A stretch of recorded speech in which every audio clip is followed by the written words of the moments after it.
کربلا میں حضرت حسین کے قصے واقعات سنا کے لوگوں کو پراپر رلانا، اور جو کہے اس طرح یہ شریعت کا اصول نہیں ہے، ایسے کوئی فوراً فتویٰ کہ ان لوگوں کے اہل بیت سے محبت نہیں ہے. تو یہ تنزیہ طریقہ ہے بھائی. یہ ایسی چیزوں سے ہم متاثر ہو کر آپ ہی کا اسٹائل اختیار کر لیں تو ہمیں تو قرآن و سنت چاہیے. ہمیں قرآن و سنت سے ثبوت دکھائیں. اگر وہاں سے نہیں ملتا تو ہم آپ جتنے بھی تانے ہمیں دے دیں کہ معاذ اللہ اہل بیت کو گستاخ ہیں، معاذ اللہ نبی کے گستاخ ہیں، آپ کے کہنے سے نہ اللہ کے دفتر میں ہم گستاخ لکھے جائیں گے، آپ کے کہنے سے نہ ہم اہل بیت کے گستاخ لکھے جائیں گے، نہ ہم نبی کے گستاخ لکھے جائیں گے. اللہ نے قیامت کے دن فیصلہ کرنا ہے کہ کون پیغمبر کو حقیقی معنوں میں ماننے والا تھا، کون اہل بیت سے حقیقت میں دل سے محبت کرنے والا تھا، اور کون ایسا تھا جو لفاظی کرتا تھا. یہ فیصلہ کون کرے گا؟ یہ قیامت میں اللہ کرے گا. تو جلدی سے میں تھوڑی سی دیر میں بات کو سمیٹ کے ٹاپک کو ختم کرتا ہوں، بیان ختم کرتا ہوں. تو میں یہ عرض کر رہا تھا، وہ بیان تو میرا آج کسی اور ٹاپک پر تھا لیکن وہ شروع سے ہی ادھر ہی کوئی نکل لی ہم. تو میں کہہ رہا ہوں بھائی، اگر اللہ نے آپشن رکھا ہوتا کہ اسلام کے علاوہ کوئی اور چیز ہے تو ہم ادھر چلے جاتے، دیکھتے سوسائٹی میں کہ کیا ابھی ہم دو چار دماغ مل بیٹھ کے غور کر لیتے کہ یار یہ دوسرا آپشن ہے، آپشن بی. چلے تھے نا ایک زمانے میں آپشن اے آپشن بی، ہم آپشن بی کی طرف آتے. اللہ میاں نے کہا کہ آپشن اے ہی ہے، اس کے علاوہ تمہارے پاس کوئی اور آپشن ہے نہیں. اگر اسلام کے علاوہ کسی اور دین کو، کسی اور طریقہ حیات کو اختیار کیا، آخرت میں تمہیں چھوڑوں گا نہیں. تو اگر ہمیں پیغمبر کے برحق ہونے پر معاذ اللہ شک ہوتا، اسلام کے برحق ہونے پر شک ہوتا، تو ہم کہتے یار چھوٹی موٹی باتیں اسلام کی مان لو، زیادہ بڑے چکروں میں پڑنے کی ضرورت نہیں ہے. اور پیسے بھی ہمارے داؤ پہ. میں اگر روحانی علاج کرنا شروع کر دوں نا، خدا کی قسم نہیں کھانی چاہیے لیکن کھاؤں گا، ہانس نہیں ہوں گا، کروڑوں روپے کماؤں گا میں بیٹھ کے، کروڑوں روپے کماؤں گا. میرے پاس تو اتنے کروڑوں روپے کمانے کے لوگ مجھے یوٹیوب پہ تانے دے رہے ہیں اتنے. ابے ہمارے پاس کمانے کے جو ذریعے ہیں نا، اگر ہم تھوڑا روحانی ٹوپی ڈراموں پہ آ جائے نا، کیونکہ روحانی علاج والوں کو جس طرح جو لوگوں کو بیوقوف بناتے ہیں نا، اللہ نے ہمیں ٹوٹا پھوٹا اتنا دماغ دیا، ہم زیادہ اچھے طریقے سے بیوقوف بنا سکتے ہیں، لیکن ہم بناتے نہیں ہیں. اس لیے کہ آخرت میں اللہ کو جواب دینا ہے. روحانی والے کیا ہیں؟ یہ تو ان کی جو حماقت ہم 2 منٹ میں پکڑ لیتے ہیں ایسے بیٹھ کے، الو بنا رہا ہے. تو ہوتے تو سارے الو ہی بناتے ہیں. تو ہمارے پاس آپشن نہیں ہے. وجہ کیا ہے؟ کہ بھائی ہمیں اسلام کے برحق ہونے کا 100% یقین. میں یہ نہیں کہہ رہا ہم بہت باعمل ہیں، یہ نہیں کہہ رہا ہوں، یہ دعویٰ میں نہیں کر سکتا. یہ ضرور ہے کہ عملی کوتاہی ہوتی ہے تو اللہ سے توبہ استغفار کرتے ہیں، کیونکہ ہمیں پتا ہے بھائی آخرت کا عذاب یہ آسان نہیں. تو ہمیں یقین ہے. اب گورا ہم سے یہ پوچھے، یا ہندو ہم سے، یا لبرل لوگ ہم سے یہ پوچھیں کہ اتنا یقین تمہیں اسلام کے صحیح ہونے پر آ کیسے گیا؟ دیکھو، اگر اسلام کا یہ دعویٰ سچا ہے نا کہ اسلام کے علاوہ کسی اور کلچر کو فالو کرو گے جہنم کی آگ میں ڈالوں گا، اگر واقعی اسلام سچا ہے پھر یہ چھوٹی بات نہیں ہے، پھر یہ بہت بڑی بات ہے. کیونکہ دنیا تو تھوڑے دنوں میں ختم ہو جائے گی بھائی، پھر یہ چھوٹی بات نہیں ہے. پھر اسلام کو ماننا پڑے گا. اگر اسلام سچا ہے پھر اسلام فیملی پلاننگ کو نہیں مانتا. جب نہیں مانتا تو ہمارے پاس اب یہ فیملی پلاننگ میں بچے زیادہ ہونے سے غربت بڑھے گی، ٹوپی ڈرامہ ہے بھائی ہمارے لیے. تو یہ بحث ہی فضول ہے. یہ تو ہم لبرل لوگوں کو سمجھانے کے لیے جو اسلام کو نہیں مانتے، ہم ان کو سمجھانے کے لیے بتاتے ہیں کہ یونائٹڈ نیشن کی ریسرچ ہے کہ دنیا میں آبادی اتنی تیزی سے بچوں کی پیدائش گری ہے کہ یہ بہت بڑا مسئلہ بن گئی ہے. لیکن اگر یونائٹڈ نیشن کی رپورٹ یہ ہو کہ بچے پیدا ہونے سے دنیا برباد ہو رہی ہے، ہم پھر بھی اس رپورٹ پر عمل تھوڑی کریں گے. ہم کہیں گے آپ کی رپورٹ ہے بھائی، اللہ کی رپورٹ کچھ اور ہے. ہم تو پہلے اللہ پھر یونائٹڈ نیشن کو بھی ہم مانتے ہیں، اللہ کے بعد مانتے ہیں.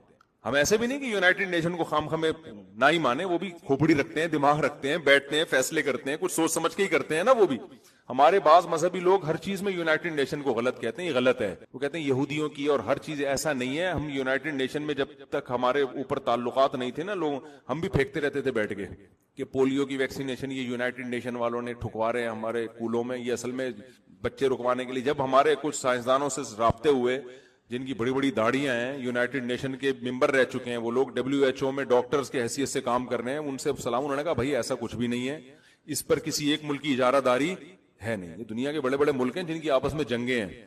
تو یونائٹڈ نیشن کا جب کوئی لا آتا ہے تو وہ ان کی نیت انسانیت کا بھلا ہی ہوتی ہے. وہ الگ بات ہے کہ وحی کی تعلیمات نہیں ہے تو انسان تو ایک حد تک سوچ سکتا ہے نا. بعض دفعہ انسانیت کا بیڑا غرق ہو رہا ہوتا ہے، ٹھیک ہے نا، لیکن ان کی نیت غلط نہیں ہوتی. واللہ عالم. خیر، تو اگر اسلام برحق ہے تو بھائی اسلام نے جو کہا زنا پہ آگ میں جانا پڑے گا. اسلام نے کہا کہ غربت کے خوف سے نسل نہیں روک سکتے آپ, بچے زیادہ ہوں گے تو کھائیں گے کہاں سے, اس نظریے سے آپ کو نسل روکنے کی اجازت نہیں ہے, وغیرہ وغیرہ اور بہت سارے نظریات. تو اب اسلام اگر سچا ہے تو میرے پاس اس کے علاوہ کوئی آپشن ہے نہیں. پھر تو یہ بڑی خطرناک باتیں کر رہا ہے کہ آگ میں ڈالوں گا, اور کامیابیاں بھی اللہ کہتے ہیں 70 حوریں ملیں گی. حدیث میں آتا ہے جس کو غصہ آیا ناحق, غصہ جاری کر سکتا تھا, یہ سوچ کے پی گیا کہ اللہ راضی ہوگا. جیسے باپ پہ آ رہا ہے غصہ, بیوی پہ آ رہا ہے, ماں پہ آ رہا ہے, تو جاری کرنا ثواب ہے, پینا ثواب ہے, پینا ثواب ہے نا. تو آپ اگر غصہ پی لیں گے, بہت سے ماہر نفسیات کیا کہتے ہیں, ایکچولی جب آپ غصہ پیتے ہیں تو ایکچولی وہ ہوتا ہی ہے کہ اس سے آپ کی باڈی ایک یوں کرتی ہے, وہ گھٹ جاتے ہیں وغیرہ وغیرہ. وہ تو اس ٹرم تو مجھے نہیں آتی. اسلام کہتا ہے بھاڑ میں جائے ماہر نفسیات, پی لو, اللہ آخرت میں اس کا اجر دے گا. سمجھ میں آ رہی ہے بات؟ ماہر نفسیات ایسے کہتے بھی نہیں, لیکن اگر کوئی کہہ رہا ہو, ماہر نفسیات بھی بعض دفعہ بیان سننے تو کہہ رہے ہیں یار ہماری واٹ لگاتے رہتے ہو بلا وجہ, تو وہ جو بھی کہتے رہے, بالفرض اگر کسی کو مشورہ دے رہے ہو کہ پینے سے ایکچولی یہ ہوتا ہے اور نکال دو تو انسان ٹھنڈا ہو جاتا ہے, پھر لوگ نکالنے کے لیے ہر آدمی کا نکالنے کا اسٹائل یہ نہیں دیکھ رہے ہوتے کہ غصہ نکالے گا یہ تو ٹھنڈا ہو جائے گا, اگلا گرم ہو جائے گا. پھر کتنے لوگوں نے اپنے ڈپریشن کے علاج میں دوسروں کو ڈپریشن کا مریض بنا دیا ہے. جیسے ایک ماہر نفسیات کی تقریر تھی, میں نے خود سنی, بڑے مشہور ڈاکٹر ہیں, نام نہیں لوں گا. انہوں نے, ان سے کسی نے پوچھا دوسری شادی کے نتیجے میں کیا ہوتا ہے, اس نے پھر بڑی ایک منطق کہ ایکچولی جب آپ سیکنڈ میرج کرتے ہیں تو فرسٹ وائف پہ آپ کے ڈپریشن کی کیفیت طاری ہوتی ہے, اس کا ٹرسٹ آپ پہ ختم ہو جاتا ہے. آج کل ایک بڑا مسئلہ یہ ہے کہ چھوٹی سی بات کو اصطلاحات کے ذریعے ایسے سمجھایا جاتا ہے جیسے اگلا کہتا ہے یار کو بہت ہی بڑی پہنچی ہوئی فلم ہے. آج میں سن رہا تھا اس کے فضائل نا, کوئی نیوٹریشنسٹ کیا ہوتے ہیں یار, وہ نیوٹریشن ہوتے ہیں نا, وہ جو غذاؤں کے فضائل بیان کر رہے ہوتے ہیں, بہت ان میں بہت سے ہمارے ملک میں بڑے بڑے پھینکو بھی ہوتے ہیں, یہ کھا لو تو یہ ہو جائے گا. تو وہ سہاجنا کے فضائل بیان کر رہے تھے. یہ سہاجنا نہیں ہے یہ جو درخت ہے بڑا مشہور, ہمارے یہاں بھی لگا ہوا ہے, میں نے 6 درخت لگائے وہ تقریریں سن کے, لیکن مجھے شروع سے لگ رہا تھا یار یہ کوئی پھینکو ہے کوئی بہت بڑا نا. سہاجنا کے پتے کی آپ ویڈیو دیکھیں, آپ کہو گے یار دنیا میں کچھ کھانے کی ضرورت نہیں ہے. ان پتوں کے ایسے فضائل سنے آپ لوگوں نے. سہاجنا میں وٹامن اے بھی ہے, تو وٹامن بی بھی ہے, تو وٹامن سی بھی ہے, تو وٹامن ڈی بھی ہے, اور اس میں پروٹین بھی ہے, اور اس میں کارب بھی ہے. شوگر زیادہ ہے تو کم کر دے گی, کم ہے تو بڑھا دے گی, موٹوں کو کم کرے گی, کم کو موٹا کر دے گی. او بھائی اتنی 70 بیماریاں, 1000 بیماریاں, اتنی بیماریوں کا سہاجنا میں. مجھے وہ اندازہ ہو گیا بھائی یہ بہت پہلے میں نے ایک سنا نا سہاجنا کے فضائل, میں نے کہا یار بڑا اچھا درخت لگا لینا چاہیے گھر میں, بس. اس کے بعد پھر اتنے فضائل, میں نے کہا بھائی اس کی کوئی ویلیو نہیں ہے. تھوڑا بہت ہوگا ہر چیز, نیم کے پتوں کے بھی کچھ نہ کچھ فضائل ہیں, خون صاف کرتا ہے. کوئی بھی یوٹیوب پہ دیکھو نا, فلاں چیز بہت ہی بینیفیشل ہے, اس کے بینیفٹس بہت زیادہ ہیں, اس کا مطلب یہ جھوٹ بول رہا ہے. اللہ نے کوئی ایسی چیز نہیں بنائی. ابے صبح صبح اٹھ کے پراٹھے کھاؤ, انڈا کھاؤ, چائے پیو, آفس جاؤ, کارمینا کھا لو 2 گولی اگر وہ ہضم نہیں ہو رہا, آؤ اپنا آرام سے بھنڈی کھاؤ. یار بھنڈی کے کبھی فضائل سنے آپ نے؟ مجھے بھنڈی نہ ملے میں تو مر جاؤں. اس کا مطلب بھنڈی ایسی چیز ہے, بھنڈی کھائی تھی مفتی طارق مسعود نے, بچ گئے. بھائی وہ بھنڈی کا عادی ہے یار, اس کو بھنڈی پسند ہے. ہر چیز پہ رپورٹیں بھی مل جائیں گی, ان چیزوں سے قطعاً متاثر مت ہو. پھر میرے ایک بہت بڑے ڈاکٹر سے رابطہ ہوا, میں نے کہا یہ کیا ہے سہاجنا, ایسا ہے اس کو سونے کے پتے ہیں کیا یہ؟ انہوں نے کہا بھائی اتنی بڑی کچھ بھی نہیں ہے, یہ ہے تھوڑا بہت فائدہ ہے, اچھی چیز ہے, اتنا نہیں ہے جتنا لوگوں نے بنا لیا ہے. انجیر کے فائدے پڑھنا شروع کرو, آدمی سب کچھ گھر سے بچے پھینک دیتا ہے گھر سے باہر, یار نکالو اس کو, انجیر آ گھر میں. حقیقت ہے سب کچھ نکلے گھر میں, صرف انجیر کا پودا ہوگا. ہر چیز ایک لمٹ ہے بھائی, انسان ہے, اللہ نے بڑی باڈی میں لچک رکھی ہوئی ہے, اور آپ کی باڈی کو جو ضرورت ہوتی ہے نا پراٹھوں سے بھی وہ نکال لے گی, وہ سمجھ رہے ہیں نا, باقی سب اس نے ویسی ویسٹیج بنا کے نکال دینا ہے. اتنا نہیں ان چیزوں کو مسلط. صحت کا تو بہت خیال کرنا چاہیے, لیکن یہ جو یوٹیوبرز ہیں نا, یہ ملے گا آپ کو, یہ ملے گا, جب 70 بیماریوں کی شفا نہیں ہوگی. 2-3 کا کہہ دیا تو ٹھیک ہے, تھوڑا بہت پھر بھی ڈاکٹر کو بتا دو کہ حضرت 2-3 ہیں, کھا لو, ٹرائی کرنے میں 500 روپے میں اگر حور کا آپشن مل رہا ہے آپ کو, ٹھیک ہے نا, ٹرائی کر لیتے ہیں, شاید مل جائے, کیا خیال ہے. یار کہاں سے کہاں چلا گیا میں، بات پتہ نہیں گیا، میں بس واقعی 4-5 منٹ میں نا بات ختم کر رہا ہوں، میرے مہمان بھی بیٹھے ہوئے بھی غصہ ہو رہے ہوں گے، تو بات یہ کہاں سے کہاں